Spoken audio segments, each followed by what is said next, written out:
হরে কৃষ্ণ। প্রিয় ভক্তবৃন্দ, জয় শ্রী গুরু গৌরাঙ্গ, জয় শ্রীল প্রভুপাদ।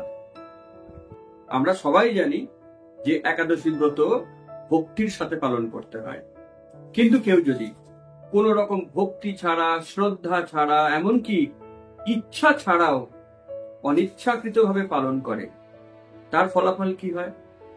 তার ফলাফল এটাই হয়, তিনি স্বর্গলোকের একটি দিব্য পুরীর অধিপতি হন। শুনতেই অবাক লাগছে না? এমনও হয়, এটাও সম্ভব, এটাও সম্ভব। এবং এটাই হচ্ছে কার্তিক মাসের প্রথম একাদশী, রমা একাদশীর বিশেষ মাহাত্ম্য। তো ভক্তগণ, আসুন আমরা শুরু করি রমা একাদশীর বিশেষ অনুষ্ঠান। একবার যুধিষ্ঠির মহারাজ ভগবান শ্রীকৃষ্ণকে জিজ্ঞাসা করলেন যে, হে জনার্দন, কার্তিক মাসের কৃষ্ণপক্ষিয়া একাদশীর নাম কি, এর মাহাত্ম্যই বা কি? ভগবান যুধিষ্ঠির মহারাজের প্রশ্নের জন্য খুব খুশি হলেন এবং বললেন, হে রাজন, এই একাদশীর নাম রমা একাদশী। এবং এই রমা একাদশীর মাহাত্ম্য বর্ণনা করার জন্য ভগবান একটি সত্য ঘটনা, পৌরাণিক সত্য ঘটনার আশ্রয় নিলেন। ভগবান বললেন, অতি পুরাকালে মুচকুন্দ নামক একজন পরম বিষ্ণু ভক্ত ধার্মিক রাজা ছিলেন। যে সে রাজা নয়, মুচকুন্দ রাজার বন্ধুদের লিস্ট, ফ্রেন্ড লিস্ট দেখলে অবাক হয়ে যাবেন। তখন তার ফেসবুক ছিল না যে ফেসবুকের ফ্রেন্ড লিস্ট দেখবেন, এটা একদম রিয়েল টাইম ফ্রেন্ড লিস্ট। তার বন্ধুর তালিকায় ছিলেন দেবরাজ ইন্দ্র, সাক্ষাৎ যমরাজ, বরুণ, স্বর্গের কোষাধ্যক্ষ কুবের, এমনকি পরম রাম ভক্ত বিভীষণ। এই রকম যার বন্ধুদের তালিকা, তাহলে সেই রাজা কত মহান, কত ধার্মিক, এ তো আমরা বুঝতেই পারছি। বলা হয় যে বন্ধু দেখে মানুষকে চেনা যায়। তো এই বন্ধুদের তালিকা দেখে আমরা মুচকুন্দের চরিত্রের বিষয়টি বুঝতে পারলাম। তিনি অক্ষরে অক্ষরে ধর্ম মেনে তার রাজ্য পরিচালনা করতেন। তিনি ছিলেন সত্য প্রতিজ্ঞ, যা একবার মুখ দিয়ে বলবেন ওটাকে সত্য করেই ছাড়বেন। এবং তার রাজ্যে খুব কড়া আইন ছিল। একাদশীর দিন সকলে নির্জলা উপবাস করবে। তার রাজ্যে কেউ ধর্ম অবমাননা করে একাদশীর দিন ভুরিভোজ করবে, এটা রাজা একেবারেই বরদাস্ত করতেন না। সেই রাজা মুচকুন্দ, তার কন্যার নাম চন্দ্রভাগা, এবং তিনি তার কন্যা চন্দ্রভাগার সঙ্গে শোভন নামক এক ব্যক্তির বিবাহ দিয়েছিলেন। শোভন এসেছেন শ্বশুর বাড়িতে তার স্ত্রীর সাথে। ঘটনাচক্রে তার পরের দিনই হচ্ছে একাদশী। শোভন যে কোনো কারণেই হোক রোগ ভোগের ফলে খুব দুর্বল ছিলেন, তার পক্ষে ক্ষুধা সহ্য করা সম্ভব ছিল না। এদিকে পরদিন একাদশী, সেই দিন খাওয়া নিষেধ সেই রাজ্যে। তাই চন্দ্রভাগা খুব সমস্যায় পড়লেন। তার স্বামী যেহেতু দুর্বল, আবার পিতার শাসন খুব কড়া, মানুষ দূরের কথা, পশুরা পর্যন্ত সেই দিন অনাহারে থাকে। তখন চন্দ্রভাগা তার স্বামীকে বললেন যে, তুমি যদি এই রাজ্যে থাকো তাহলে তোমাকে অনাহারে থাকতে হবে, যেটা তোমার পক্ষে অসম্ভব। তাই ভালো হয় তুমি আজকেই নিজের বাড়িতে ফিরে যাও, সেখানে গেলে তো আর এই কড়া শাসনের মধ্যে থাকতে হবে না। শোভনের হয়তো আত্মসম্মানে লাগলো যে রাজ্যের সবাই তো করছে, তারা যদি এতটাই পারদর্শী হয় একাদশীর উপবাস পালনে, তাহলে আমি ভীরু কাপুরুষের মতন এখান থেকে পালিয়ে যাব। লোকে কি বলবে? আমার রাজ্যের লোকেরাই বা কি বলবে? শ্বশুর বাড়িতে গেল আর খেতে না পাওয়ার ভয়ে পালিয়ে এলো। তাই শোভন বললেন যে, আমি সেটা করব না, আমি এই রাজ্যেই থাকবো এবং অনাহারেই থাকবো, তারপর আমার ভাগ্যে যা লেখা আছে তাই হবে। এইভাবে শোভন, তার একাদশীর প্রতি কোনো শ্রদ্ধা ছিল না, কেবল পারিপার্শ্বিক পরিস্থিতির চাপে পড়ে অনিচ্ছাকৃতভাবে একাদশীর দিন সম্পূর্ণ নির্জলা উপবাস করল। সারা দিন তো মোটামুটি কোনো রকমে কাটলো। এরপর শুরু হলো রাত্রি, এবং দেখবেন বলা হয় রাত্রে রোগ বৃদ্ধি হয়। রাত্রিটা অনেকের ক্ষেত্রে কাল রাত্রি হয়ে যায়। যদিও বৈষ্ণবদের ক্ষেত্রে একাদশীর রাত্রিটা খুবই আনন্দের। হরিবাসরে তারা রাত্রি যাপন করে, সারা রাত্রি ভগবানের কথা হয়, কীর্তন হয়। তো ভক্তদের কাছে এটা আনন্দ মুখর। কিন্তু অসুস্থ শোভন সারাদিন কিচ্ছু গ্রহণ করেনি, জল পর্যন্ত না। রাত্রি তার ক্ষেত্রে সত্যিই যেন কাল রাত্রি হয়ে গেল। রাত্রি যেন আর কাটে না, এবং তার এই রোগ জর্জর শরীর সারা দিনের এই উপবাস সহ্য করতে পারল না। ওই রাত্রেই শোভনের মৃত্যু হলো, সে দেহত্যাগ করল। তো কি করা যাবে? চন্দ্রভাগা খুবই কাঁদতে লাগলো, এবং চন্দ্রভাগার পিতা মুচকুন্দ তিনিও খুবই দুঃখিত হলেন। তো যথা নিয়মে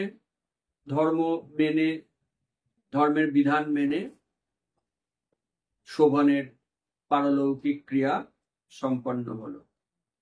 এখন চন্দ্রভাগা কি করবে? তার স্বামী দেহত্যাগ করেছে, চন্দ্রভাগা তার বাবার কাছেই থাকতে লাগলো।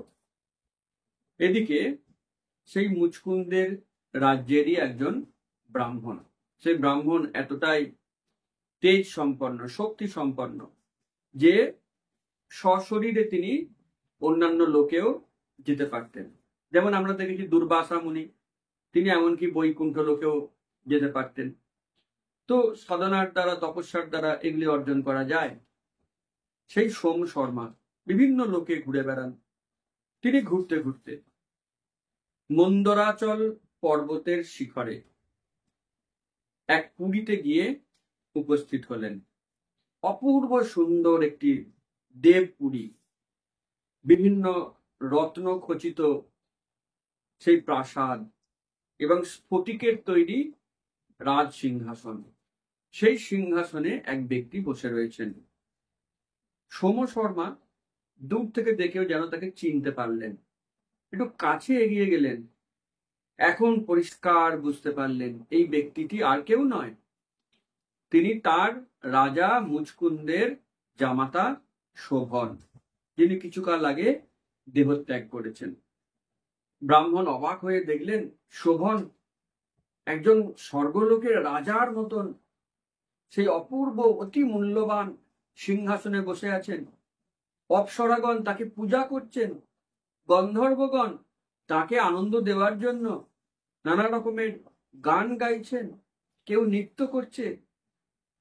শোভনের এমন ঐশ্বর্য এবং প্রতাপ দেখে সোম শর্মা বিস্ময়ে হতবাক হয়ে গেলেন।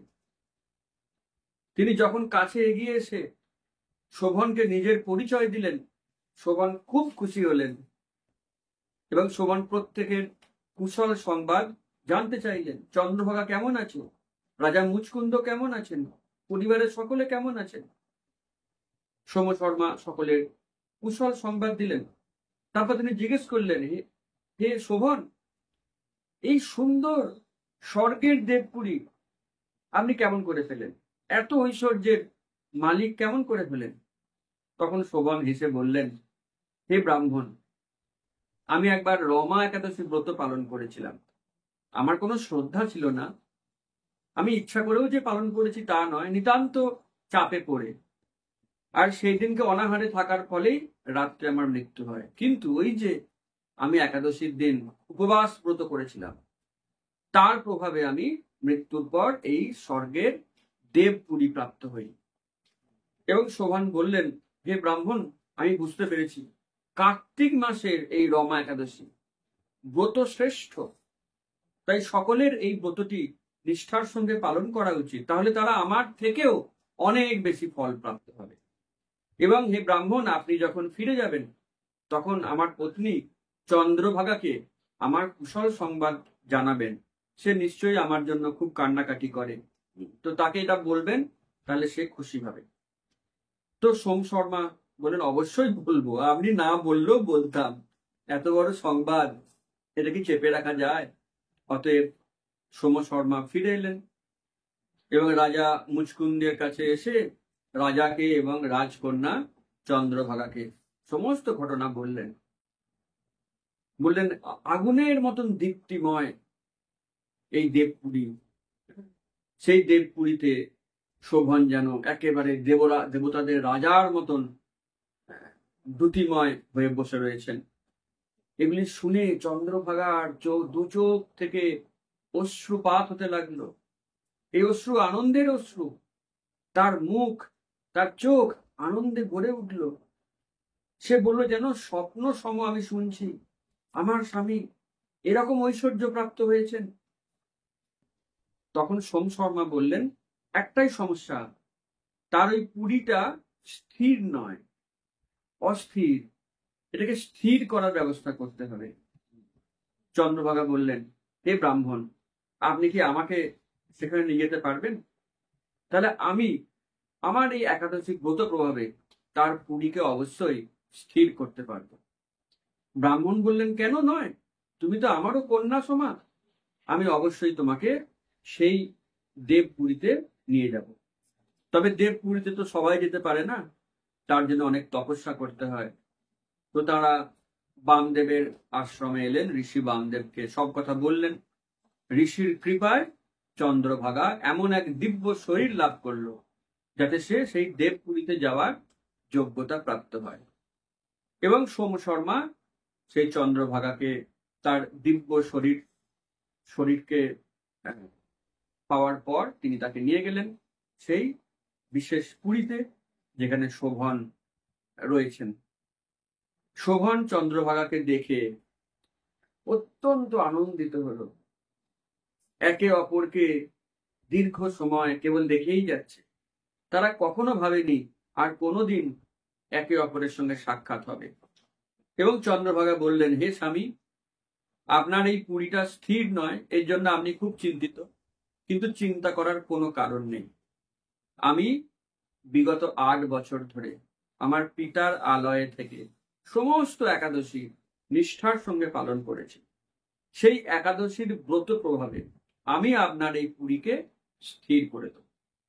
এইভাবে চন্দ্রভাগার ব্রত প্রভাবে সেই পুরীটি স্থির হলো এবং তারা দীর্ঘকাল সেখানে সুখে বাস করতে লাগলো। অতএব ভক্তগণ, অনিচ্ছা সহকারে একাদশী ব্রত পালন করেও যদি এমন ফল হয়, তাহলে নিষ্ঠার সঙ্গে পালন করলে কি ফল হতে পারে? শাস্ত্রে বলা হয়েছে, যদি কেউ নিষ্ঠার সঙ্গে এই একাদশী ব্রত পালন করে, রাত্রি যাপন করে হরিবাসরে, তাহলে তিনি বিষ্ণু লোকে পর্যন্ত পূজিত হবেন। তাই রমা একাদশী যেমন একদিকে সর্ব পাপ বিনাশিনী, অপরদিকে ভুক্তি মুক্তি প্রদায়িনী। আপনি ভুক্তি চান, মুক্তি চান, দেবে।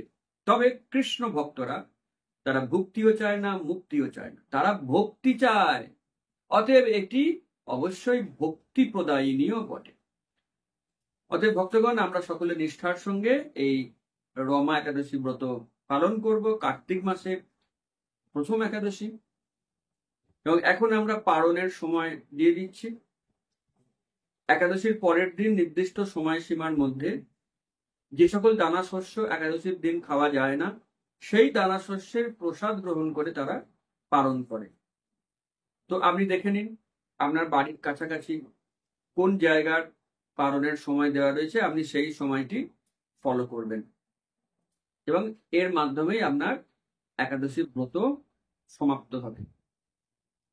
তো আপনি এইভাবে সুন্দর করে একাদশী ব্রত করুন, সকলকে উৎসাহিত করুন, অনুপ্রাণিত করুন রমা একাদশী ব্রত করার জন্য। আর যদি আপনি হরিবাসরের হোয়াটসঅ্যাপ গ্রুপে যুক্ত হয়ে থাকেন, তাহলে আপনাকে টাইম লিখতে হবে না, আমরা দশমীর দিন সমস্ত টাইম দিয়ে দেবো।